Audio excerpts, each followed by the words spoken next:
Welcome to our channel. Today we how to transfer Delta tables to Snowflake step by step clearly. To transfer Delta tables to Snowflake, start by ensuring you have both environments set up and accessible. Begin by exporting your Delta table data from the Delta Lake. This can typically be done using the copy into command. Specify the location where you want to store the exported data. Choose a format for your export, such as Parquet or CSV, depending on your needs. Next, initiate the export process by executing the command. Monitor the progress to ensure the data is exported correctly. Once the data is exported, navigate to your Snowflake environment. Create a new database or use an existing one where you plan to import the data. Create a new schema within that database to organize your new tables. Now, create a file format in Snowflake that matches the format of your exported data. If you exported in Parquet, you would specify that format in your file format creation.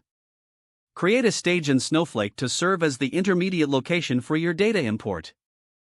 Use the create stage command, specifying the storage location of your exported files. After the stage is set up, execute the copy into command to load the data into your Snowflake table.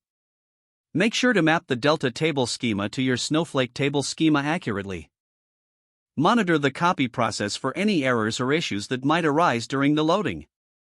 Once the data has been successfully loaded, verify the integrity and completeness of the records.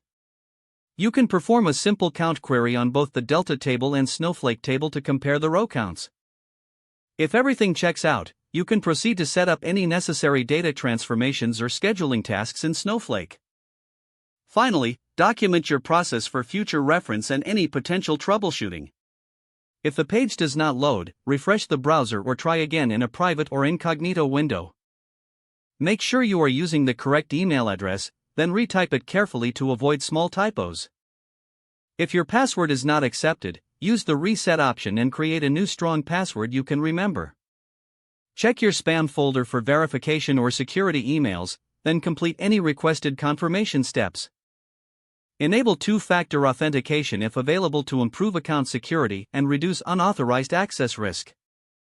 After signing in, review your profile details so your contact information and settings are accurate and current. If you see an error message, note it down and try again after restarting your device and internet connection. Don't forget to like this video and subscribe to our channel for more step-by-step tech guides.